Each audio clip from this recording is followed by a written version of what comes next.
ఇస్తా ఉన్నా. మొన్న ఆల్రెడీ నేను మహబూబ్ నగర్లో చెప్పిన, మళ్ళీ వాళ్ళ సిరిసిల్లలో చెప్తున్నా.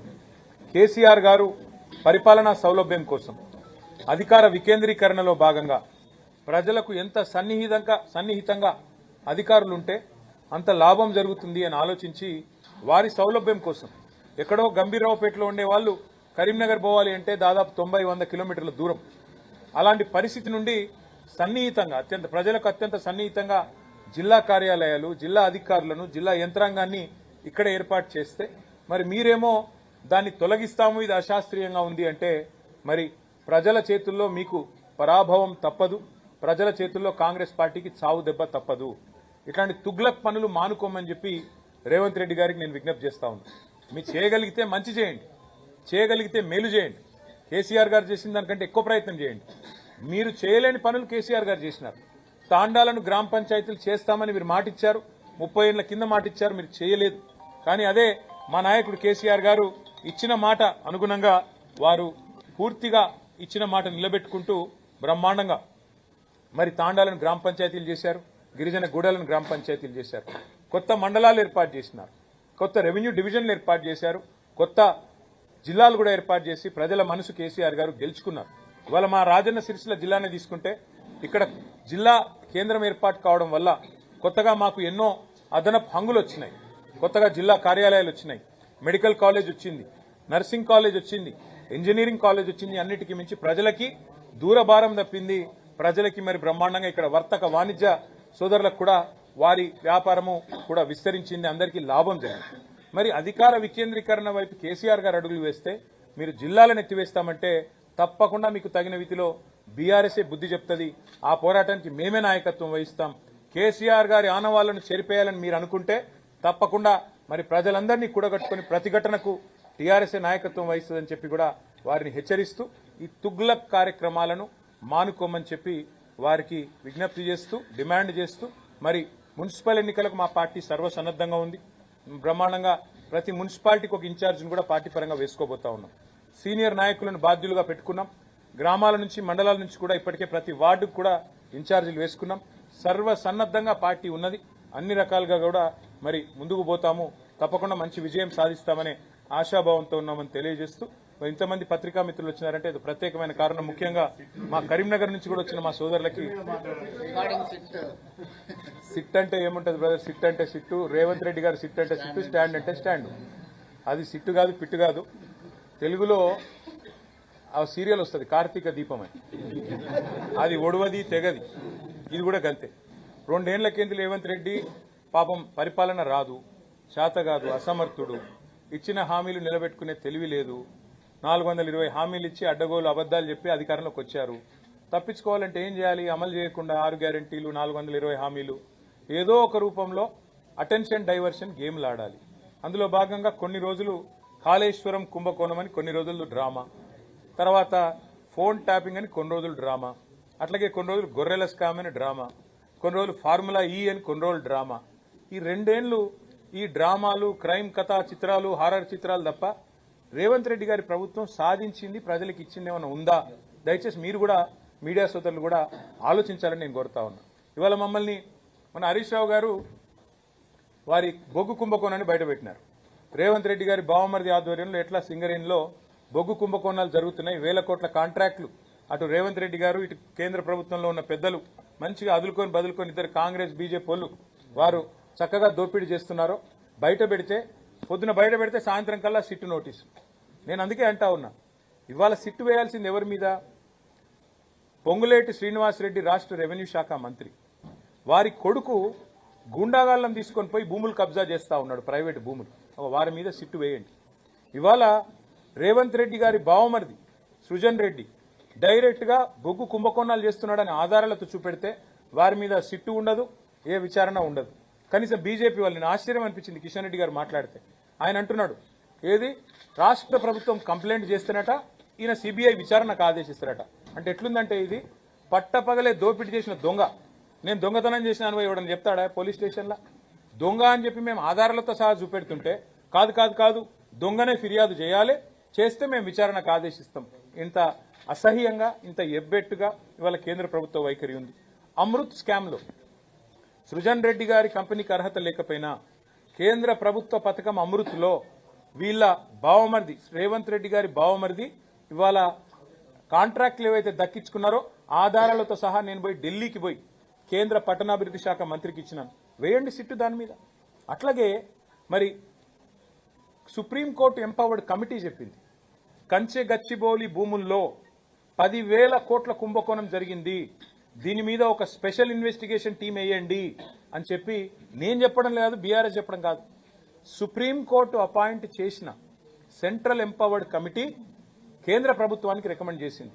ఎందుకు కేంద్ర ప్రభుత్వం స్పందించట్లేదు? ఎందుకు రేవంత్ రెడ్డిని కాపాడుతున్నది? అట్లాగే ప్రధానమంత్రి నరేంద్ర మోడీ గారు తెలంగాణకు వచ్చిన ప్రతిసారి చెప్తారు ఇక్కడ ఆర్ఆర్ ట్యాక్స్ అమలవుతుంది అంటారు. మరి ఆర్ఆర్ ట్యాక్స్ అమలవుతుందని మీరు చెప్పి సంవత్సరంన్నర అయిపోయింది. రేవంత్ రెడ్డి గారు రాహుల్ గాంధీ గారు దోపిడీ చేస్తున్నారని మీరే చెబుతూ మీ కేంద్ర హోంశాఖ మంత్రి అమిత్ షా గారేమో తెలంగాణ ఏటీఎంగా మారిపోయింది కాంగ్రెస్ అని స్టేట్మెంట్ ఇస్తారు. మరి దొంగలు పట్టుకోవాల్సింది హోంమంత్రే కదా, పోలీసు వాళ్లే కదా. ఏటీఎంగా మారింది తెలంగాణ అని చెప్తారు, సిట్టు మాత్రం ఉండదు. అట్లాగే మీరు ఆర్ఆర్ ట్యాక్స్ అంటారు, దాని మీద సిట్టు ఉండదు, దాని మీద విచారణ ఉండదు. బొగ్గు కుంభకోణం జరిగిందయ్యా అని చెప్పి ఆధారాలు ఇస్తే దాని మీద సిట్టు ఉండదు. మమ్మల్ని మాత్రం పిలుస్తున్నారు. తప్పకుండా మేము ఏ తప్పు చేయలేదు కాబట్టి, మేము ఏ రకంగా కూడా ఎవరికి నష్టం చేయలేదు కాబట్టి ముమ్మాటికి పోతాం. కాకపోతే ఒకటి ఉంది, ఇప్పుడు ప్రభుత్వాన్ని నడిపేటప్పుడు ఇవాళ రేవంత్ రెడ్డికి కూడా తెలుసు పోలీసులు ఒక పని ఎప్పటికప్పుడు చేస్తూనే ఉంటారు 24/7. ఏంటిది అది? ఇప్పుడు మా ఎమ్మెల్యేలను కొంటూ 50 లక్షల రూపాయలతో ఒక సన్నాసి దొరికిండు 2015లో. ఒక సన్నాసి మా ఎమ్మెల్యేలను కొంటూ 50 లక్షల రూపాయలు పట్టుకొని బ్యాగులో మా ప్రభుత్వాన్ని కూల్చాలని కుట్ర చేస్తూ దొరికిండు. మరి ప్రభుత్వాన్ని కూలగొట్టే కుట్రలు ఎవరైనా చేస్తే వాళ్ళ ఫోన్లు పోలీసులు ఏమో నిన్నరేమో, నాకేం తెలుసు. అట్లాగే ఇంకెవరన్నా అట్లాంటి పనులు చేసిండ్రేమో, పోలీసులు నిన్నరేమో, మంత్రులకేం తెలుస్తుంది, ప్రభుత్వంలో ఉన్న వాళ్ళకి ఏం తెలుస్తుంది. ఇంకొక విషయం కూడా మీకు చెప్తున్నా బ్రదర్, ఇది మీకు గుర్తుపెట్టుకోండి. ఇవాళ ఈ రోజు నేను చెప్తా ఉన్నా, గుర్తు చేసుకోండి. కోమటిరెడ్డి వెంకటరెడ్డి గారు, ఉత్తమ్ కుమార్ రెడ్డి గారు వారి ఫోన్లు ట్యాప్ అవుతున్నాయని చెప్పి జర్నలిస్టులకు చెప్తే జర్నలిస్టులు దాని మీద మరి వార్తలు రాస్తే ఇంతవరకు ప్రభుత్వం ఖండించలేదు. ఇవాళ నేను అడుగుతా ఉన్న రాష్ట్ర డీజీపీ గారిని, రాష్ట్ర ఇంటెలిజెన్స్ ఐజీ గారిని, మీరు ప్రమాణం చేసి చెప్పగలుగుతారా రాష్ట్రంలో ప్రస్తుతం మీరు ఫోన్లు మా ట్యాప్ చేయట్లేదు, మంత్రుల ఫోన్లు ట్యాప్ చేయట్లేదని? ఫోన్ ట్యాపింగ్ అనేది, గూఢాచారి వ్యవస్థ అనేది, పోలీసులు ఈ రోజు కాదు, నిఘా వ్యవస్థ అనేది శాంతి భద్రతల పరిరక్షణ కోసం. అట్లాగే ప్రభుత్వాలని అస్థిరపరిచే కుట్రలు ఎవరైనా చేస్తే దాని నుంచి ప్రభుత్వాలను కాపాడడం కోసం 1952 నుంచి నెహ్రూ గారి టైం నుంచి ఈ రోజు మోడీ గారి టైం. నాకు చాలా ఆశ్చర్యం అనిపించింది. ఇవాళ కేంద్ర హోంశాఖ సహాయ మంత్రి గారు ఏదో మాట్లాడినారు, చూసినారు మా ట్వీట్ ఏదో. ఆయన హోంశాఖ సహాయ మంత్రి, ఆయన ఆధీనంలో ఉండే పోలీసులు కూడా ఇవాళ దేశంలో కొన్ని వేల ఫోన్లు వింటున్నారు. అది ఆయనకు తెలుసో తెలియదో నాకు తెలియదు. అంటే ఇది దేశ భద్రతకు, శాంతి భద్రతల పరిరక్షణకు, ప్రభుత్వాల స్థిరత్వానికి సంబంధించి పోలీసులు రొటీన్గా శాంతి భద్రతలు కాపాడాలి అనుకున్నప్పుడు జరిగే కార్యక్రమం. దానికి మంత్రులకు, ప్రభుత్వంలో ఉండే రాజకీయ నాయకులకు పాత్ర ఉండదు. ఇదే రేపు చెప్తాను నేను. ఏం చెప్తా ఇంకా కొత్తగా? మాకేం సంబంధము, మాకేం తెలుసు? ఇవి రొటీన్గా జరిగే కార్యక్రమాలు జరుగుతుంటాయి. ఈ రోజు కూడా ఇప్పుడు మీతో మాట్లాడుతున్నాను కదా, పక్కనే కాంగ్రెస్ ప్రభుత్వం ఉన్నది కర్ణాటకలో, తెలంగాణలో కాంగ్రెస్ ఉన్నది, ఇటు పక్కకు బీజేపీ ఉన్నది. ప్రతి ప్రభుత్వం ఈ దేశంలో గూఢాచారి వ్యవస్థ మీద ఆధారపడుతుంది. ప్రభుత్వాధినేతలకు రిపోర్ట్లు వస్తాయి. ఎట్లొస్తాయో మాకు తెలియదు. వాళ్ళు ఎట్లా తీసుకొచ్చిన సమాచారం మాకు తెలియదు. మేము అడగం. మేమంటే మేము కాదు, ముఖ్యమంత్రులకు, మంత్రులకైతే అసలే తెలియదు. ఇది వాస్తవం. ఈ దేశంలో ఇదేదో కొత్త విచిత్రమైన విషయం అన్నట్టు, చాలా గొప్ప విషయం ఏదో వీళ్ళు పరిశోధించి సాధించినట్టు నేను ఇవాళ అడుగుతున్నా. ఎవరిని అడగాలి? సిట్ ఎవరిని పిలవాలి? నిజానికి గతంలో ఇంటెలిజెన్స్ ఐజీగా పనిచేసి ప్రస్తుతం డీజీపీగా ఉన్న శివధర్ రెడ్డిని పిలిచినరా? గతంలో టీఆర్ఎస్ ప్రభుత్వంలో ఇంటెలిజెన్స్ ఐజీగా మొదటి ఇంటెలిజెన్స్ ఐజీ ఎవరు? ఇవాళ డీజీపీ శివధర్ రెడ్డి గారు. ఆయనకు తెలుస్తుంది ఎవరు ఫోన్లో ట్యాప్ చేశారు, మాకేం తెలుస్తుంది? గతంలో డీజీపీగా పనిచేసిన మహేందర్ రెడ్డి గారికి తెలుస్తుంది. మొన్నటిదాకా డీజీపీగా పనిచేసిన జితేందర్ గారు, ఆయన గతంలో హోమ్ సెక్రటరీ ఉండి, ఆయనకు తెలుస్తుంది. ఎవరిని పిలవాలనో వాళ్ళని పిలవకుండా ఇందులో ఏదో మాకేదో రాజకీయ నాయకులకు సంబంధం ఉన్నట్టు కార్తీక దీపం సీరియల్ లాగా, ఓడువని అంతులేని కథలాగా కేవలం టైం పాస్. ఇప్పుడు మీరు ఉరికొచ్చి రోజు కరీంనగర్కి వెళ్ళి, హైదరాబాద్కి వెళ్ళి ఫోన్లు ఈడికి వెళ్ళి ఉరికొచ్చుడు. ఎందుకంటే మేము నాగం చేస్తుడు, వాళ్ళ బొగ్గు కుంభకోణాల మీదకి, వాళ్ళ కమిషన్ల మీదకి దృష్టి పోవద్దంటే ఈ కమిషన్లు వేయాలి. ఏముంది ఆ సిట్టులో? రమ్మని అడిగితే నేను చెప్తా, కుల్లా చెప్తా. ఇవాళ రేవంత్ రెడ్డి ప్రభుత్వం మా ఫోన్లు ట్యాప్ చేయడం లేదా? ప్రతిపక్ష నాయకుల ఫోన్లు వాళ్ళ రేవంత్ రెడ్డి ట్యాప్ చేయడం లేదని ఒక్క అధికారి కెమెరా ముందుకు వచ్చి చెప్పే ధైర్యం ఉందా? చెప్తారా అఫీషియల్గా? వాళ్ళకి తెలుసు, చెప్పలేరు. ఎందుకు? రేపు మా గవర్నమెంట్ వస్తుంది, మళ్ళీ మేము ఎంక్వైరీ చేసినాం అనుకో వీళ్ళందరూ అలా బొక్కల పడతారు. వాళ్ళకి ఎరికే.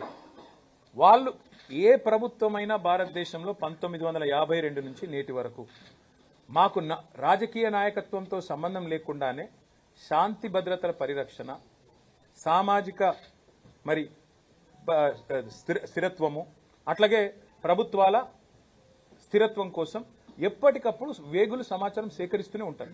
కానీ రాజకీయ నాయకత్వానికి, ముఖ్యమంత్రి అయినా మంత్రులకైనా మాకు ఆ సమాచారం ఎట్లా వస్తుంది అని తెలియదు. రెండోది, ఇప్పుడు నేను ఫర్ ఎగ్జాంపుల్ చెప్తున్నా మీకు, మాకేదో సమాచారం కావాలి అనుకోండి, నాకు కాదు ప్రభుత్వ అధినేతకు సమాచారం కావాలి, పోలీసు వాళ్ళకి చెప్తే వాళ్ళు తెచ్చిస్తారు. వాళ్ళు ఎట్లా తెచ్చారో మాకు చెప్పొద్దు, మేము అడగద్దు. అది మౌఖిక ఒప్పందం, అది ఓవరాల్గా చట్టం. ఇది తెలుసు పోలీసు వాళ్ళకు. కానీ ఇప్పుడు ముఖ్యమంత్రి దావోస్ పోయిండు కదా, ఆడికెళ్ళి హార్వర్డ్ పోతుండు కదా, 10 రోజులు టైంపాస్ చేయాలి కదా. ఓ రోజు హరీష్ రావుని విలువుండ్రి, ఓ రోజు కేటీఆర్ని విలువుండ్రి, దినమంతా ప్లేట్ బ్రేకింగ్లు పెట్టి బదలు కొట్టుండ్రి, గుచ్చుతున్నారు, పొడుస్తున్నారు, లోపల పీకుతున్నారు, ఏకుతున్నారు, ఏమి ఉండదు. మేము చేసేది తప్పేం లేదు, వాళ్ళు పీకేదేమీ లేదు. ఇదొక అబ్సల్యూట్ ట్రాష్ కేసు, ఇది బక్వాస్ కేసు. దీనిలో ఏమి లేదు. ఇది విచారణ చేస్తున్న పోలీసులకు కూడా తెలుసు. ఇంకా విచిత్రం ఏంటంటే, నేను మొన్న హరీష్ రావు గారిని పిలిస్తే ఏమో కొత్త విషయాలు ఏమో చెప్తారేమో అనుకున్నా. ఏం లేదు, అడిగింది అడుగుడు, తిరల మరల చేసి అడుగుడు, మరల తిరలేసి అడుగుడు. మమ్మల్ని కూడా రేపు గదే ఉంటుంది. టైంపాస్ చేసి సాయంత్రం వరకు మీడియా దృష్టి ఆకర్షించి, మీకు పాపం మీకు కూడా ఏదో ఒక వార్త మసాలా కావాలి కాబట్టి మీతో కూడా నడిపించి, దినమంతా ఆడో విజువల్, ఈడో విజువల్, ఆడో కెమెరా, ఏడో కెమెరా పెట్టి డ్రామా, అంత తప్ప ఏం లేదు. ప్రజలకు పనికొచ్చే ఒక్క పని ఈ ప్రభుత్వం ఈ 2 ఏళ్లలో చేసిందా? ఒక్క మహిళకు 2,500 రూపాయలు ఇచ్చిందా? దాని మీద చర్చ జరగద్దు. 6 గ్యారెంటీల మీద చర్చ జరగద్దు. 100 రోజులు అన్నది మర్చిపోవాలి. ఏమనంటే కేసీఆర్ అప్పులు చేసిండని డప్పు కొట్టాలి. ఇదే దిక్కుమాలిన ఆలోచన తప్ప వాళ్ళు పీకేదేం లేదు, వాళ్ళతో అయ్యేదేం లేదు. బరాబర్ పోతా, బరాబర్ వాళ్ళకి చెప్పొస్తా. నేను అడుగుతా ఫస్ట్ సిట్టోళ్ళని, ఏమని, మీరు నా ఫోన్ ఇవాళ ట్యాప్ అవుతుందా లేదా చెప్పురు ముందని అడుగుతా. చెప్తారా? గది కథ. ఇది ఒక రొటీన్గా జరిగే వ్యవహారాన్ని, ప్రభుత్వంలో రొటీన్గా గూఢచారి వ్యవస్థ చేసే పనిని, ఇదేదో జరగలేని పని, ప్రపంచంలో ఎన్నడూ జరగలేదు, ఇప్పుడు రొటీన్గా ఎవడన్నా మా ప్రభుత్వాన్ని పడగొట్టే లుచ్చా పని ఎవడన్నా చేస్తే, 50 లక్షల రూపాయలతో ఎవడన్నా బ్యాగ్ పట్టుకొని దొరికితే, మా ఎమ్మెల్యేలను కొనుగోలు చేసే ప్రయత్నం చేస్తే వాళ్ళ ఫోన్లు ఇంటే ఇన్నరేమో, మాకేం సంబంధం దానికి? ప్రభుత్వాన్ని కూలగొట్టే పని ఎవడన్నా వెధవ చేస్తే, ఆ వెధవను అడ్డుకునే క్రమంలో ఆ వెధవ ఫోన్లు ఇంటే మాకేం సంబంధము? పోలీసుల పని అది. మేమేం చేస్తాం దానికి? మాకు సంబంధం ఉండదు. రొటీన్ ప్రక్రియ అంటున్నారు. రొటీన్ ప్రక్రియ అనే కంటే ముందు ఈ కేసు ప్రారంభ దశలో కేటీఆర్ కేంద్రంగా అనేక పుంకాలుగా వార్తలు వచ్చాయి. ఎవరు ఇచ్చినారు వార్తలు? సిరిసిల్లలో ఒకటి, ఇక్కడ సర్వర్ పెట్టారు, ఇక్కడ ఒకటి ఆఫీస్ పెట్టారు, అక్కడ అంతా పెట్టారు, అంతే కేటీఆర్ అనుసంధానం జరిగిందని చెప్పేసి సోదరా ఒక్క మాట అడుగుతా. లేదు ఒక్క నిమిషం సోదరా, ఒక్క మాట మీరు అంటున్నారు కదా, అంటే మీరు అడిగేందుకు ఇక్కడ పెట్టారు. నేను చెప్తాను. సోదరా ఒక్క మాట చెప్పండి. మీరు నాకు 2 ఏళ్ళు అయింది కేసు ప్రారంభించి, ముంగడు చూడాలన్నా ఆయన అందంగా ఉన్నాడని అడుగు. ఇప్పుడు 2 ఏళ్ళు అయింది కేసు విచారణ ప్రారంభించి, 2 ఏళ్ళు అయింది కదా. ఇప్పుడు తమ్ముడు ఒక మాట అన్నాడు, పుంకాలుగా కథనాలు వచ్చినాయి. ఎక్కడికి వెళ్ళి వచ్చినాయి? ఎవరన్నా ఒక అధికారి అఫీషియల్గా ప్రెస్ మీట్ పెట్టిండా? ఎవరన్నా మంత్రి అఫీషియల్గా మాట్లాడిండా? ఎడికెళ్ళి వస్తున్నాయి ఇవన్నీ? ఎడికెళ్ళి వస్తున్నాయి? లీకులు తప్ప. ఇట్లయిందట, అట్లయిందట, అదిగో పులి ఇదిగో తోక. ఒక్కటంటే ఒక్క ప్రెస్ మీట్, ఒక్కటంటే ఒకటి అధికారిక వార్త ఏదైనా వచ్చిందా? సీఎంఓల నుంచి లీకులు. గతంలో అప్పుడు సినిమాలో గ్రీకు వీరుడు అని పాట ఉంటుంది, అట్లా రేవంత్ రెడ్డి పేరు లీకు వీరుడు అని పెట్టాలి. లీకులు తప్ప పీకింది ఏంది నువ్వు? నాకు అర్థం కాదు. 2 ఏళ్ల నుంచి గుంచుతూనే ఉన్నావు. ఎప్పుడు నీకు కొద్దిగా టైంపాస్ కావాలంటే నోటీస్. నేను దావోస్ పోతున్నా, ఎక్కడ మా ఉప ముఖ్యమంత్రి నా మీద కోపంగా ఉన్నాడు, బొగ్గు కుంభకోణంలో ఆయన వాటా నేనేదో కొట్టేసే ప్రయత్నం చేసినా అని, కాబట్టి ఆయన నా కుర్చీ ఏమైనా గుంజుకుంటాడేమో. ఏం చేయాలి? టైంపాస్ చేయాలి. 2 రోజులు నోటీసుల పేరు మీద డ్రామా ఇవ్వాలి. మాకు ఇంకో 2 రోజులకు ఇంకోళ్ళకి నోటీస్ ఇస్తారు. ముఖ్యమంత్రి గారు వచ్చేదాకా టైంపాస్ చేయమని చెప్పిపోయిందట, కాబట్టి టైంపాస్ చేస్తున్నారు. కానీ ఒకటి మాత్రం వాస్తవం, మేము ఏ తప్పు చేయలేదు, కాబట్టి ఎవనయ్యకు భయపడం, అది మాత్రం పక్క.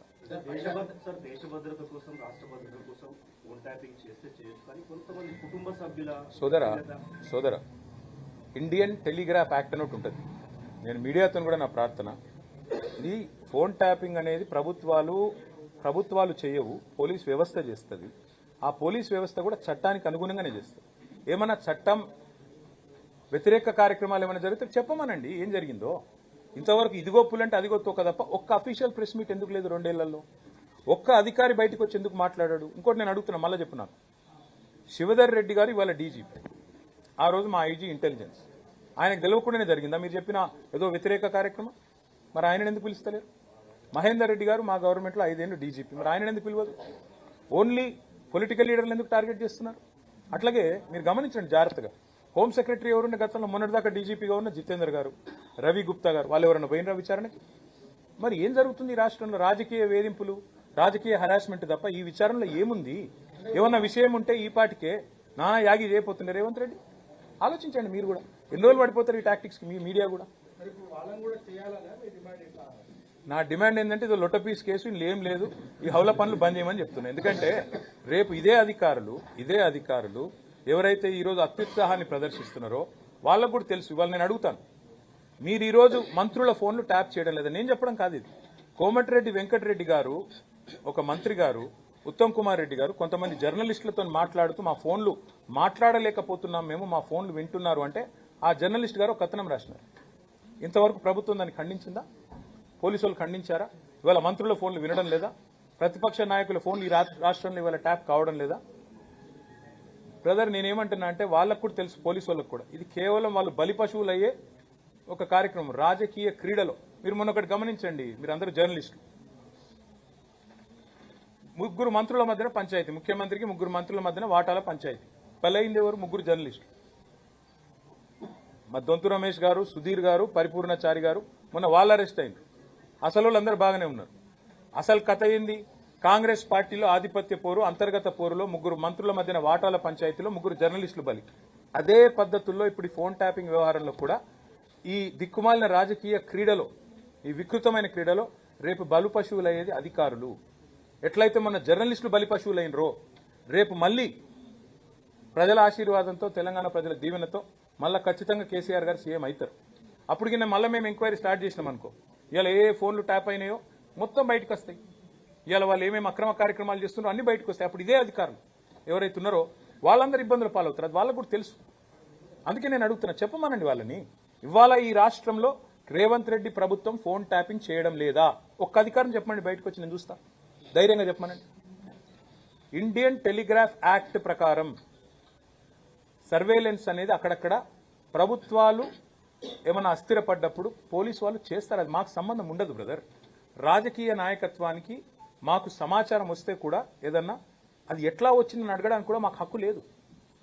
ఇది నేచర్ ఆఫ్ గవర్నమెంట్లో ఉన్న వాళ్ళం కాబట్టి, మంత్రులుగా పనిచేసిన వాళ్ళం కాబట్టి ఇంత వివరంగా మీకు చెప్తున్నాను.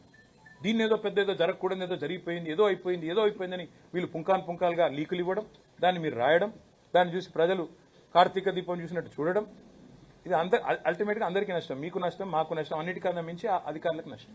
Thank you.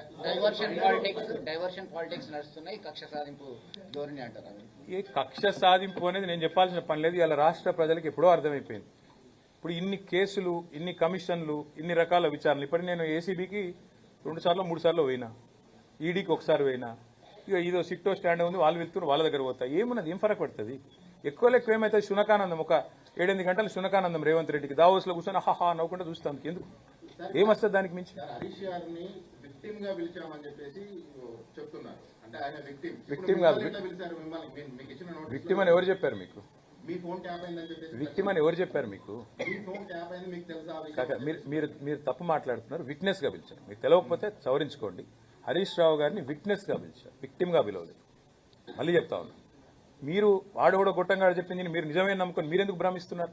రేవంత్ రెడ్డి ఇప్పుడు 6 గ్యారంటీల్లో ఎంత నిజం ఉందో, 420 హామీల అమల్లో ఎంత నిజం ఉందో, ఫోన్ ట్యాపింగ్ లో కూడా గంతే నిజం ఉంది. నేతి బీరకరాయిలో ఎంత నెయ్యి ఉందో, కాంగ్రెస్ ప్రభుత్వం యొక్క విచారణలో కూడా ఒక గంతే విచారణ ఉంది. మీరు కూడా విట్నెస్ గానే పిలిచారు. నాకేం మీరు నేను నోటీసులు చూడలేదు. వాళ్ళు ఏమిస్తే దానికి పోతా భయ, నాకేం భయము? తప్పు చేసినోడు భయపడాలి, తప్పు చేయనప్పుడు ఎవరి అయ్యకు భయపడం. రేవంత్ రెడ్డికి అసలే భయపడం.